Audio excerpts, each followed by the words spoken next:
Welcome dear rockers, कैसे हो आप सभी दोस्तों। आपको याद है बचपन में हम सभी कभी ना कभी ये डर जरूर फेस करते थे कि कहीं हमारे बेड के नीचे कोई भूत या मॉन्स्टर तो छुपा हुआ नहीं है, और हम कंबल में चुपचाप अपने को लपेट लेते थे ये सोचकर कि शायद वो चला जाएगा। पर क्या हो अगर ये सिर्फ आपका वहम नहीं बल्कि एक खौफनाक सच हो। आज की मूवी में हम एक ऐसी बच्ची की कहानी देखने वाले हैं जिनके लिए मॉन्स्टर अंडर द बेड कोई कहानी नहीं बल्कि एक जिंदा हकीकत बन जाती है। लेकिन इस कहानी में असली ट्विस्ट तब आता है जब वो नन्ही बच्ची उस मॉन्स्टर से लड़ने के लिए पुलिस को नहीं बल्कि पड़ोस में रहने वाले एक प्रोफेशनल हिटमैन को हायर करती है। और ये मजा आने वाला है दोस्तों, आपको हॉरर और एक्शन का एक ऐसा कॉम्बो है जो होश उड़ा देगा आपके। तो कुर्सी की पेटी बांध लीजिए क्योंकि आज आपको थोड़ा डर लगने वाला है। आज हम देखने वाले हैं डस्ट बनी। तो कहानी की शुरुआत होती है एक बेहद ही शांत और सुनसान रात में अरोरा नाम की छोटी बच्ची के बेडरूम से, जहां वो अपने नरम बिस्तर पर बड़े आराम से गहरी नींद में सो रही है। कमरे में बिल्कुल अंधेरा होता है और सब कुछ शांत कि अचानक उस खामोशी को तोड़ते हुए एक बेहद अजीब और डरावनी सी आवाज आती है जो सुनने में किसी हड्डी के टूटने जैसी लग रही होती है। वो अचानक आई आवाज इतनी खौफनाक थी कि अरोरा डर के मारे चीखती हुई नींद से उठ भागती है और उसका दिल जोर जोर से धड़कने लग जाता है कि क्या हो रहा है। उसकी चीख सुनकर उसके मम्मी पापा घबराए घबराए उसके कमरे में आते हैं कि आखिर क्या हो गया बच्ची को। तो अरोरा अपनी सांसें रोकते हुए अपने पेरेंट्स को कहती है बेड के नीचे मॉन्स्टर है। तो जैसे उसके पेरेंट्स चेक करने के लिए नीचे झुकते हैं वो उन्हें फौरन वार्न करती है कि फ्लोर को गलती से भी टच मत करना वरना वो तुम्हें पकड़ लेगा। पेरेंट्स उसकी बात सुनकर थोड़े हैरान तो होते हैं लेकिन फिर भी तसल्ली के लिए बेड के नीचे देखते हैं जहां उनको डरने जैसा कुछ नहीं मिलता। वहां सिर्फ धूल और एक बड़ा सा गुच्छा पड़ा होता है जिसे अंग्रेजी में डस्ट बनी कहा जाता है। वो अरोरा को समझाते हैं कि बेटा ये क्या कर रही हो, रिलैक्स हो जाओ, कोई मॉन्स्टर नहीं है, थोड़ी सी धूल है बस। लेकिन अरोरा अपनी जिद पे अड़ी रहती है कि वो मामूली धूल नहीं है बल्कि वो डस्ट बनी है जो हमें खा जाएगा। तो पेरेंट्स उसे प्यार से समझाते हैं कि ऐसी बातें दिमाग से निकाल लो और चुपचाप सो जाओ। ये बोलकर वो रूम से निकल जाते हैं। लेकिन अरोरा का डर खत्म नहीं होता दोस्तों। जब उसको नींद नहीं आती ना तो वो उठकर अपनी बालकनी में चली जाती है ताकि वहां पे थोड़ी देर सो सके। वहां से वो नीचे झांक कर देखती है तो उसे वही डस्ट बनी फ्लोर पे उछल कूद करता हुआ दिखाई देता है, जिसको देखकर उसका शक यकीन में बदल जाता है कि मॉन्स्टर यहीं पे मौजूद है। और जब वो वहां सो रही होती है तो अचानक आसमान से एक शूटिंग स्टार गुजरता है। टूटते हुए तारे को देखकर वो अपने दिल की कुछ विश मांगती है, लेकिन क्या मांगती है वो अभी नहीं बताया जाता। तभी वहां पे एक चमकता हुआ जुगनू आता है और वो जुगनू अरोरा का ध्यान बिल्डिंग के गली में जा रहे एक रहस्यमय शख्स की तरफ खींचता है जिसका नाम एडम है। अगली सुबह अरोरा बिल्डिंग के नीचे 5B रेजिडेंस के पोस्ट बॉक्स के पास पहुंच जाती है जहां उसे वही रात वाला आदमी एडम अपने बॉक्स से एक लेटर निकालते हुए दिखाई देता है। तो अरोरा क्या करती है ना, छुपकर सब देख लेती है। एडम वहां से एलिवेटर लेता है और अरोरा भी बिना आवाज किए उसके साथ एलिवेटर में चिपक कर खड़ी हो जाती है। दोनों सेम फ्लोर पे उतरते हैं क्योंकि एडम अरोरा के अपार्टमेंट के बिल्कुल सामने वाले फ्लैट में रहता है। तो रात होते ही अरोरा अपनी बालकनी से देखती है कि एडम कहीं बाहर जाने के लिए तैयार हो रहा है। तो वो बिना वक्त गंवाए फायर एस्केप के रास्ते नीचे उतरती है ताकि वो एडम का पीछा कर सके। लेकिन एडम को चलते हुए अचानक ऐसा महसूस होता है कि कोई उसके पीछे है। वो झटके से मुड़कर देखता है लेकिन अरोरा भी बड़ी फुर्ती से पास ही खड़ी एक कार के नीचे घुस जाती है। और जब एडम कार के नीचे झुककर चेक करता है तो अरोरा खुद को वहां पड़े एक कपड़े में छुपा लेती है जिस वजह से एडम उसे देख नहीं पाता। तो एडम वापस चल पड़ता है और अरोरा फिर से अपने मिशन पे लग जाती है और उसका पीछा करना शुरू कर देती है। तो अब चलते चलते दोनों चाइना टाउन पहुंच जाते हैं जहां काफी भीड़ भाड़ है। तो अरोरा अपनी पहचान छुपाने के लिए चेहरे पर एक मास्क पहन लेती है। वो देखती है कि एडम एक सुनसान और अंधेरी गली में घुस रहा है और उसके पीछे कुछ लोग ड्रैगन का कॉस्ट्यूम पहनकर जा रहे हैं जो दिखने में कोई खतरनाक लग रहे हैं। तो अरोरा सब कुछ साफ देखने के लिए पास ही की बिल्डिंग के ऊपर चढ़ जाती है ताकि उसे पूरा नजारा दिखाई दे। वो देखती है कि एडम वहां से गायब हो चुका है जिससे वो ड्रैगन कॉस्ट्यूम वाले लोग भी हैरान होकर रुक जाते हैं। तभी एडम वहां पे फायर वर्क्स फेंकता है और एक जोरदार धमाके के साथ लड़ने के लिए बाहर कूदता है। तो अरोरा ऊपर से बड़े ध्यान से देख रही होती है क्योंकि ये एडम अकेला ही उस ड्रैगन से लड़ रहा था दोस्तों। दरअसल उसको सिर्फ ड्रैगन और एडम की परछाई नजर आ रही थी। देखकर तो ऐसा लग रहा था कि एडम ड्रैगन से लड़ रहा है। एडम बड़ी बहादुरी से उस ड्रैगन कॉस्ट्यूम के अंदर घुसकर उन गुंडों की बुरी तरह धुलाई कर देता है और उस ड्रैगन कॉस्ट्यूम का सर धड़ से अलग कर देता है। अब अरोरा को दूर से ऐसा लगता है कि एडम ने ड्रैगन का सिर काट दिया। वो एडम की फाइटिंग स्किल्स और ताकत देखकर उससे पूरी तरह से हो जाती है इम्प्रेस और उसको लगता है कि यही वो आदमी है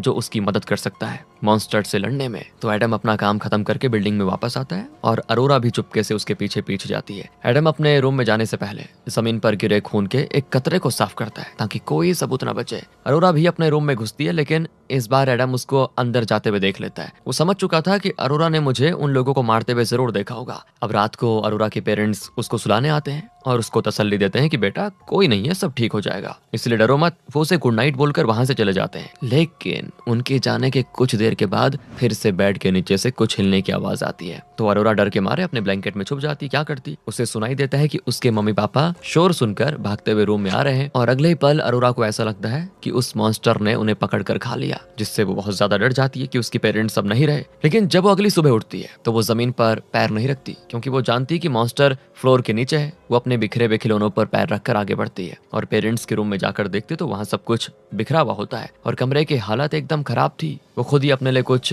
खाने को बनाती है और बिल्डिंग के दरवाजे पर बैठकर इंतजार करती है कि शायद उसके पेरेंट्स वापस आ जाएं। लेकिन दोस्तों इंतजार करते करते रात हो जाती है, लेकिन वो नहीं आते। अकेले उसे वापस कमरे में जाने से अब बड़ा डर लग रहा था, तो अपने एक टॉय की मदद से वो किसी तरह रूम तक पहुंच जाती है बिना फ्लोर टच किए। और वो क्या होता है कि जूता उतारते वक्त उसका एक जूता गलती से फ्लोर पे गिर जाता है और जैसे ही वो उसे उठाने की कोशिश करती है पूरी जमीन हिलने लग जाती है। तो वो डर कर फिर से ब्लैंकेट में घुस जाती है और वहां से देखती है कि वो डस्ट बनी या वो जो भी मॉन्स्टर है जमीन में सुराख कर रहा है और चीजें पकड़कर खा रहा है। वो अपना ब्लैंकेट फेंकती है तो मॉन्स्टर उसे भी पकड़कर नीचे खींच लेता है। अब वो भागने की कोशिश करती है, लेकिन वो मॉन्स्टर बेड को जोर जोर से हिलाने लग जाता है। वो डर के मारे बेड को जोर से पकड़ लेती है दोस्तों, और तब मॉन्स्टर जमीन के नीचे से बाहर आता है, जो बहुत बड़ा और खतरनाक दिखाई देता है। वो बाहर निकलकर अरोरा को चारों तरफ से पहले ढूंढता है, जबकि अरोरा उस मॉन्स्टर की पीठ पर ही बेड पकड़ कर लटकी हुई थी। कुछ मिनट्स बाद वो मॉन्स्टर वहां से चला जाता है, लेकिन डर के मारे अरोरा का जो हाल था दोस्तों, वो सो नहीं पाती पूरी रात। अगली सुबह वो सीधा जाती है चर्च। वहाँ लोग डोनेशन दे रहे होते हैं और बच्चे वो पैसे अंदर लेकर जा रहे थे,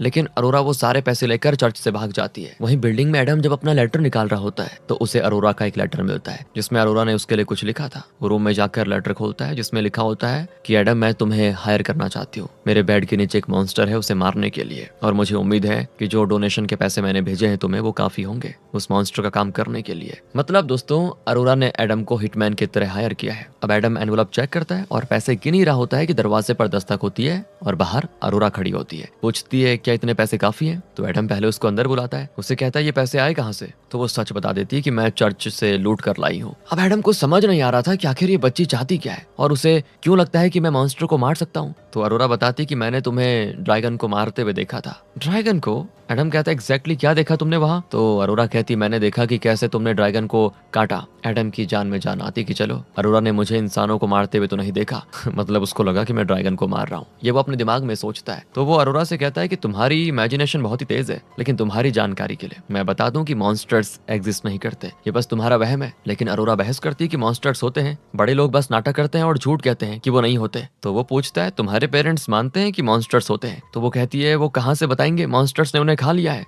एडम कहता है तुम कह रहे हैं क्या चाहती हो? मॉन्स्टर्स ने खा लिया मतलब? दिखाओ मुझे कि तुमने क्या देखा। तो अरोरा उसे अपने अपार्टमेंट में लेके जाती है। अभी भी वो टॉयज पर चलकर जा रही होती है। तो एडम पूछता है क्या तुमने जब मॉन्स्टर्स उन्हें खा रहा था देखा? वो कहती मैं तो छुपी हुई थी, बस आवाज ही सुनी मैंने। वो पेरेंट्स के बिखरे हुए रूम में जाता है और कहता है यहाँ खून तो नहीं है। अरोरा कहती है कि मॉन्स्टर्स उन्हें पूरा निगल गया। और फिर एडम दीवार पर गोली का निशान और बड़ा सा स्क्रैच देखता है, तो सोचता है घर में इतना बड़ा हादसा हो गया और किसी ने चीखें तक नहीं सुनी। तो अरोरा कहती है मॉन्स्टर सब कुछ खा जाता है, चीखें भी। वापस एडम पूछता है पुलिस के पास क्यों नहीं गई तुम? समझाता है कि मैंने देखो कोई ड्रैगन नहीं मारा, मैंने उस दिन किसी को नहीं मारा, मैं कोई किलर नहीं हूँ। अरोरा कहती है तुम वो टाइप के लोग हो जो बहुत कुछ मारते हो, मतलब इंसानों को भी ये सुनकर एडम हैरान। वो थोड़ा गौर करता है और पूछता है मॉन्स्टर्स ने तुम्हारे माँ बाप को क्यों खाया, कुछ पता है? वो कहती है उन्होंने फ्लोर पर पैर रख दिया था इसीलिए। अब एडम थोड़ा तंग आ जाता है और पैसे वापस करते हुए कहता है घर जाओ, कोई मॉन्स्टर वगैरह नहीं है, सिर्फ ये तुम्हारा वहम है। इसके बाद एडम अपनी हैंडलर लेबरीन से मिलने जाता है, जो थोड़ी खड़ूस किस्म की औरत लगती है दोस्तों। असल में एडम एक हिटमैन है, पैसों के बदले वो लोगों की हत्या करता है और लेबरीन उसकी हैंडलर यानी कि मिशन देने वाली है कि कब किसको मारना है। साथ ही वो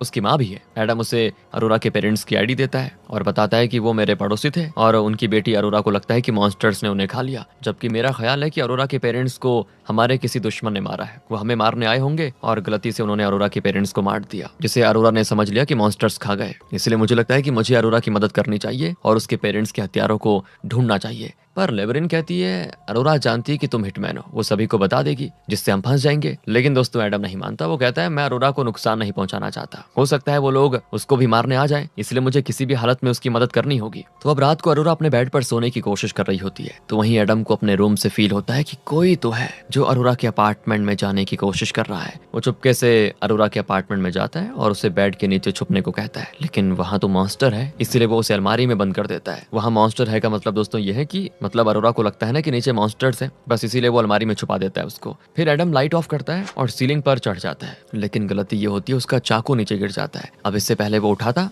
वो गुंडा अंदर आ जाता है। एडम नीचे आकर उस गुंडे पे हमला करता है और देखते देखते दोनों में फाइट शुरू हो जाती है। वो गुंडा चाकू उठाकर अटैक करता है और बचने के लिए एडम छत से गिर जाता है। वहीं अरोरा अलमारी से ये सारी चीजें सिर्फ सुन रही थी, आवाजें। तभी एक औरत अंदर आती है और बेड पर गोलियां चला देती है। शुक्र है बेड खाली था, क्योंकि अरोरा तो अलमारी में है। तब वो औरत अलमारी खोलती है तो अंदर अरोरा मॉन्स्टर सूट पहनकर बैठी होती है, औरत को डराने के लिए। लेकिन वो औरत उसको देखकर उसे गोली मारने वाली होती है कि तभी पीछे से असली मॉन्स्टर निकल आता है दोस्तों। और अब अरोरा सुनती है कि मॉन्स्टर उस औरत को खा लिया है। इधर एडम उस गुंडे को ठिकाने लगाता है और अरोरा के पास जाकर पूछता है कि वो औरत कहाँ है। अरोरा कहती है वो तो उसको मॉन्स्टर खा गया। एडम दोस्तों ये सुनकर हैरान रह जाता है। वो अरोरा को किचन काउंटर पर बैठाकर उस औरत को ढूंढने जाता है, तो वो एक सूटकेस निकालकर बाथरूम में आता है। साथ में उस गुंडे की बॉडी भी लेकर जाता है ताकि उसको ठिकाने लगा सके। अरोरा कहती है मेरे रूम में रख दो इसको, वो मॉन्स्टर इसको खा जाएगा। एडम कहता है कि जरूरत नहीं पड़ेगी, मुझे एक्सपीरियंस है इस चीज का। और अब एडम अरोरा को समझाता है कि पेरेंट्स को मॉन्स्टर ने नहीं खाया, उन्हें बुरे लोगों ने मारा जो मुझे मारने आए थे और गलती से तुम्हारे पेरेंट्स को मार दिया। लेकिन अरोरा कहती है कि बुरा फील मत करो, मॉन्स्टर नहीं किया है पेरेंट्स को कत्ल, मैं जानती हूँ, और जब तक मॉन्स्टर्स का कुछ नहीं करोगे वो सभी को खा लेगा। कुछ देर के बाद दरवाजे पर दस्तक होती है, तो एडम चेक करता है तो एक औरत खड़ी होती जिसका नाम ब्रेंडा है। वो चाइल्ड सर्विसेज के लिए आई थी। उसे लगा अरोरा के माता पिता नहीं है तो वो अकेली होगी, इसीलिए वो उसको अपने साथ एनजीओ में ले जाना चाहती थी। लेकिन उसको वहाँ पे एडम नजर आ जाता है और ब्रेंडा कहती है क्या लगते हो तुम अरोरा के। एडम को शक तो हो रहा था कि अचानक से चाइल्ड सर्विसेज वाले कहाँ से आ गए, इनको कुछ शक तो नहीं हुआ, इसलिए वो कहता है कि मैं अरोरा का रिश्तेदार हूँ और इसका ख्याल रखने के लिए आया हूँ। तो ब्रेंडा चली जाती है, लेकिन बाहर आती दोस्तों वो किसी से फोन पर कहती है एडम झूठ कह रहा है, अपनी तैयारी शुरू कर दो। इसके बाद वो किसी वैन के अंदर जाकर बैठ जाती है। और अब एडम अरोरा से पूछता है वो मॉन्स्टर आया कहाँ से था। वो कहती मैंने विश मांगी थी क्योंकि मेरे पेरेंट्स अच्छे नहीं थे, हमेशा झगड़ा करते रहते थे, मैं उनसे जान छुड़ाना चाहती थी, तो मॉन्स्टर से मैंने विश मांग ली। एडम कहता है क्या बात कर रही हो, आखिर उस मॉन्स्टर ने तुम्हें क्यों नहीं खाया। तो अरोरा कहती है मैं मनुष्य हूँ, मैंने अपने पेरेंट्स के साथ बुरा किया, बुरा करने की विश मांगी, तो मॉन्स्टर मुझे नहीं खा रहा है क्योंकि उसके हिसाब से मैं खाने लायक नहीं हूँ। पता नहीं कैसी बातें करती है दोस्तों वो। और एडम हैरान रह जाता है कि क्या बकवास कर रही है अरोरा, ऐसा थोड़ी होता है। वो कहता है कि अच्छा बताओ वो मॉन्स्टर अभी कहाँ पे है। जिस पर वो कहती है मॉन्स्टर अभी सो रहा है, रात को निकलेगा। एडम 2 सूटकेस, जो एक छोटा होता है और एक बड़ा, उसे लेकर लेबरिन से मिलता है। तो लेबरिन सूटकेस के बारे में पूछती है कि क्या छोटी वाली लड़की इस छोटे सूटकेस के अंदर है। तो वो कहता है नहीं, इस बड़े वाले में मैंने गुंडे को रखा हुआ है, ये छोटा सूटकेस खाली है, जरूरत पड़ी तो अरोरा को इसी में डाल देंगे। तो लेबरिन कहती है एक बात बताओ, तुमने अभी तक उस अरोरा को क्यों नहीं मारा। मैंने जानकारी निकाल ली है, अरोरा अभी जिसके साथ रहती है वो उसके असली माता पिता नहीं थे, उसके असली पेरेंट्स तो पहले ही मर गए थे और अब इन्हें भी मार दिया गया। मेरे ख्याल से वो मॉन्स्टर कोई और नहीं बल्कि अरोरा ही है जिसने अपने दोनों पेरेंट्स को मार डाला। एडम को इस बात पर बिल्कुल यकीन नहीं होता कि एक छोटी बच्ची कैसे ऐसा कर सकती है, पर तभी दोस्तों वहाँ पे अरोरा आ जाती है। तो एडम उससे कहता है कि मैंने वेट करने को कहा था ना, तुम्हें यहाँ क्यों आई। तो अरोरा जिद करती है कि मैं तुम्हें छोड़कर कहीं नहीं जाने दूंगी, जब तक मॉन्स्टर को नहीं मार देते तब तक। लेबरिन उससे कहती है आओ मेरे पास बैठो, लेकिन वो एडम के पास जाकर बैठ जाती है और उससे बहस करने लगती है कि पैसे दिए हैं मैंने, इसलिए मेरा काम पूरा करो। ये सुनकर लेबरिन उसको डांटने लग जाती है कि पिद्दी भर की लड़की किस तरह से ऑर्डर दे रही है। वो एडम से कहती है तुम कब तक इसकी बात मानते रहोगे, तुम्हें इस लड़की के अंदर अपना बचपन नजर आ रहा है शायद, इसीलिए तुम इसकी मदद कर रहे हो, लेकिन इसका कोई फायदा नहीं होगा। वो उसे वार्निंग देती है कि जितनी जल्दी हो सके शहर छोड़कर निकल जाओ, वरना बहुत लोग हैं जो तुम्हें मारना चाहते हैं, अगर यहाँ रहे तो अरोरा के चक्कर में फंस जाओगे। लेकिन एडम उसकी बात मानने को तैयार नहीं होता, वो किसी भी हाल में अरोरा की मदद करना चाहता है। अब एडम अरोरा को लेकर चाइनीज रेस्टोरेंट चला जाता है, जहाँ वो नोटिस करता है कि एक बंदा उसे घूर रहा है। तो अरोरा रिक्वेस्ट करती है कि मेरे पापा बनने का नाटक करो वरना उसको शक हो जाएगा प्लीज। और वो मिस्टीरियस आदमी उनके टेबल पर आता है और पूछता है क्या ये तुम्हारी बेटी है, लेकिन एडम ना में जवाब देता है। वो आदमी इशारों में एडम को बताने की कोशिश करता है कि वो लोग रुकेंगे नहीं, इस लड़की के थ्रू तुम तक पहुंच जाएंगे। ये सुनकर एडम रेस्टोरेंट से निकल जाता है, जहाँ वो मिस्टीरियस आदमी उसका ही पीछा कर रहा होता है, मतलब कि ये एडम को ही मारना चाहता है। अब एडम और अरोरा अपने अपार्टमेंट में वापस आते हैं जहां उन्हें ब्रेंडा दिखाई देती है। अरोरा अपने पेरेंट्स के कमरे में जाने से पहले उन दोनों से कहती है कि फ्लोर मत टच करना, वो मॉन्स्टर यहीं पे मौजूद है। एडम उसे कमरे में जाने को कहता है तो अरोरा अपने सीक्रेट रूम जिसे एडम ने बनाया था उसके अंदर छुप जाती है और इधर एडम ब्रेंडा को सच बताता है कि मैं और अरोरा दोनों खतरे में हैं। कुछ लोग हैं जो हमारा पीछा कर रहे हैं, मैं अरोरा का कोई रिश्तेदार नहीं हूँ। वो ब्रेंडा को खिड़की के बाहर का नजारा दिखाता है जहाँ वो बदमाश अभी भी उसी बिल्डिंग के पास मौजूद थे। ब्रेंडा ये देखकर एकदम हैरान हो जाती है। ब्रेंडा फौरन अपने असिस्टेंट को कॉल मिलाती है और पूछती है कि सीन क्या है, क्या चल रहा है यहाँ पे। तो असिस्टेंट आगे से बताता है कि मामला थोड़ा अजीब और गड़बड़ लग रहा है, तुम सिचुएशन को हैंडल करो। और यहाँ हमें पता चलता है कि ब्रेंडा एक FBI एजेंट है जो उन्हीं बदमाशों को ढूंढते हुए आई है, क्योंकि वो काफी टाइम से अरोरा पर नजर रखी हुई है ताकि ये जान सके कि कौन है वो जिन्होंने उसके पेरेंट्स को मार दिया। तो एडम ब्रेंडा को देखकर समझ चुका था कि ये कोई चाइल्ड सर्विसेज वाली नहीं है, इसीलिए उसने ब्रेंडा को सच्चाई बता दी ताकि वो अरोरा को उन बदमाशों से बचा सके। और तभी दरवाजे की बेल बजती है। एडम सबसे पहले चेक करने जाता है कि कौन है, तो देखता है कि बाहर लेबरिन खड़ी है। वो हैरान होकर पूछती कि तुम अभी तक यहाँ पे क्या कर रहे हो, गए नहीं क्या अभी तक? बाहर बदमाशों की पूरी आर्मी पहुंची हुई है तुम्हें मारने के लिए, तुरंत निकल जाओ यहाँ से। लेकिन एडम जाना नहीं चाहता। वो कहता है टेंशन ना लो, अंदर वो औरत FBI एजेंट है और वो बैकअप बुला रही है, वो लोग पूरे गैंग को निपटा देंगे और तब तक मैं पतली गली से निकल जाऊंगा, अरोरा भी बच जाएगी, सब ठीक हो जाएगा। लेकिन लेबरिन को उसका ये प्लान मजाक लगता है। वो कहती भूल जाओ, तुम उस बच्ची को नहीं बचा सकते, उसने तुम्हारा और मेरा चेहरा देख लिया है, वो जानती है कि हम दोनों कौन है, उसने ब्रेंडा को बता दिया तो हम दोनों फंसेंगे, इसीलिए मरने दो अरोरा को। लेकिन एडम उसकी एक नहीं सुनता, तो गुस्से में लेबरिन वहां से निकल जाती है। अब एडम वापस अंदर जाता है और ब्रेंडा को झूठ कहता है कि बाहर कोई परेशान पड़ोसी थी जो आवाज सुनकर हालचाल पूछने के लिए आई थी। ब्रेंडा भी अपना राज खोलते पे एडम को बताती है कि मैं असल में कोई सोशल वर्कर नहीं बल्कि एक FBI एजेंट हूँ जो बच्ची के पेरेंट्स के अचानक मरने की इन्वेस्टिगेशन कर रही हूँ। तो एडम फुल एक्टिंग करता है जैसे वो बहुत ही हैरान हो ये सुनकर। ब्रेंडा बताती है कि हमें बाथरूम में थम सकिंग लिक्विड की बोतल मिली जिसे कोई ब्रश से अपने दांतों पे लगा रहा था। हमें बेड के नीचे वो ब्रश तो मिल गया लेकिन वो बंदा नहीं मिला जो उसे यूज कर रहा था। तो इस पर एडम मजाक में कहता है कि लगता है मॉन्स्टर ने उसे खा लिया, पर लिक्विड का टेस्ट कड़वा होने की वजह से उसने थूक दिया शायद, इसीलिए ढूंढो उस बंदे को, हो सकता है अभी भी घर में मौजूद हो। तभी उन्हें अरोरा के रूम से कुछ आवाजें सुनाई देती है तो वो दोनों तुरंत चेक करने के लिए आगे बढ़ते हैं। वहां जाकर देखते हैं कि अरोरा ने गलती से जमीन को टच कर लिया था। एडम खिड़की चेक करने जाता है कि शायद कोई गुंडा यहाँ तो नहीं आ गया था, लेकिन तभी अरोरा जोर से चिल्लाते हुए कहती है जमीन को बिल्कुल टच मत करना। अब उसकी हालत देखकर एडम और ब्रेंडा भी डिसाइड करते हैं कि वो भी अब जमीन पर पैर नहीं रखेंगे। उन्हें लगता है कि शायद कोई कमरे में मौजूद है जिसे अरोरा मॉन्स्टर समझकर डर रही है। तो एडम अरोरा को छुपने के लिए कहता है और समझाता है कि जब तक हम ना बोले बाहर मत आना। इसके बाद दोनों दरवाजे की तरफ बढ़ते हैं। तभी अरोरा उनको वार्न करती है कि ध्यान रखना वो मॉन्स्टर तुम्हारे पीछे आ रहा है प्लीज। लेकिन इस बात को इग्नोर करते हुए ब्रेंडा मोबाइल पर अपने साथियों से बात करने लगती है कि अभी तक बैकअप टीम क्यों नहीं आई, जिस पर वो लोग बताते हैं कि हम बस पहुंच रहे हैं। पर तभी अचानक दरवाजे पे दस्तक होती है और बाहर खड़ा एक बदमाश